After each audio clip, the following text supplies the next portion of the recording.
Magandang araw! Ngayon ay pag-uusapan natin ang provocation, selos at pagbabago ng batas. Ang kaso na tatalakayin natin ngayong araw ay isang tunay na kaso na nagpabago ng batas sa state ng Victoria sa Australia. Ito ang kaso ni James at Julie Ramage. Ngayong episode na ito, pag-uusapan natin ang isang kasong hindi lang simpleng domestic homicide, kundi isang kaso na nagbago ng batas sa Victoria, Australia. Ito ang kwento ni James at Julie Ramage, isang mag-asawang minsang may pamilya, may mga anak, at may pinagsamahan, ngunit nauwi sa trahedya. At higit pa rito, ang kasong ito ang naging bahagi ng dahilan kung bakit tuluyang inalis ng State of Victoria ang depensa ng provocation.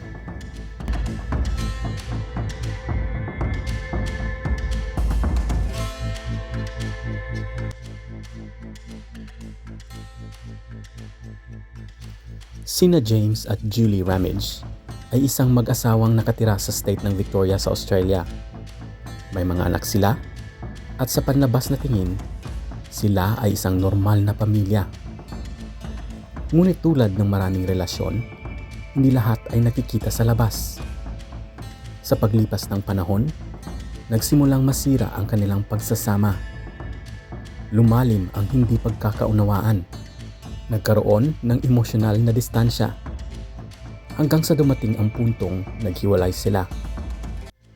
Noong taong 2003, malinaw na tapos na ang kanilang relasyon. Si Julie ay nagsimulang magkaroon ng bagong karelasyon. Sinimulan niyang buuin muli ang kanyang buhay. Para kay Julie, ito ay bagong simula. Pero para kay James, ito ay isang pagguho.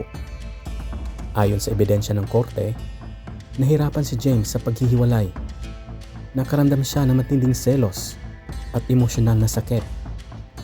Hindi niya matanggap ang ideya na masaya si Julie sa ibang lalaki. Hindi lang ito simpleng breakup. Para sa kanya, ito ay pagkawala ng pamilya, pagkawala ng kontrol, at pagkawala ng identidad bilang asawa. Noong July 21, 2003, pumunta si James Ramage sa dating tahanan ng kanilang pamilya. Isipin natin ang sitwasyon. Isang bahay na minsang puno ng pamilya, mga alaala ng mga anak, mga taon ng pagsasama. Doon, nagharap ang dalawang taong dati mag-asawa. Nagkaroon ng komprontasyon. Sa kanilang pag-uusap, iginiit ni Julie na tapos na ang kanilang relasyon. Ayon sa depensa, sinabi rin niya na masaya siya sa ibang lalaki. Para kay James, ang mga salitang iyon ay tila huling dagok. Ngunit mahalagang tandaan, walang pisikal na atake. Walang armas si Julie. Walang banta sa kanyang buhay. Sa gitna ng emosyonal na tensyon, sinakal ni James si Julie hanggang sa ito ay mamatay. Isang buhay ang nawala. Isang pamilya ang tuluyang nasira. Nang umabot sa korte ang kaso, ang pangunahing tanong ay hindi kung siya ang pumatay, kundi kung ano ang antas ng kanyang pananagutan. Dito pumasok ang depensa ng provocation. Sa ilalim ng batas noon sa Victoria, maaaring bumaba ang murder sa manslaughter kung mapapatunayang nawala ng self-control ang akusado dahilan sa ginawa o sinabi ng biktima. At ang isang ordinaryong tao ay maaaring kumilos ng ganoon. Ang kasong ito ay dininig ang argumento ng depensa na si James ay nawalan ng kontrol dahil sa emosyonal na sakit at pagtanggi. Ang argumento naman ng prosekusyon, ang paghihiwalay ay matagal nang nangyayari. Hindi ito bigla ang pangyayari at ang mga salita lamang ay hindi dapat maging dahilan para pumatay. Sa huli, tinanggap ng hurado ang provocation defense. Hindi murder, kundi manslaughter. Si James Ramage ay sinentensyahan ng 11 taong pagkakakulong. Dito nagsimula ang mas malaking usapin. Maraming tao ang nagtatanong kung ang dahilan ng pagpatay ay selos at pagtanggi, sapat ba iyon upang pababain ang kaso? Ang provocation ay mga salita lamang, walang pisikal na karahasan mula kay Julie. Maraming kritiko ang nagsabi na ang batas ay tila nagbibigay ng mensahe na ang emosyonal na sakit ng lalaki ay maaaring magpababa ng bigat ng pagpatay sa babae. Sa konteksto ng lumalalang diskusyon tungkol sa domestic violence, ito ay naging kontrobersyal. Ang kaso ay naging simbolo ng mas malalim na problema sa batas. Noong 2004, tuluyan nang nirepaso ang depensa ng provocation. Sa kanilang ulat, hinukoy nila ang ilang problema. Una, madalas itong gamitin ng mga lalaking pumapatay ng partner. Pangalawa, nakaugat ito sa lumang konsepto ng male honor. Pangatlo, hindi ito naaayon sa modernong pagtingin sa gender equality.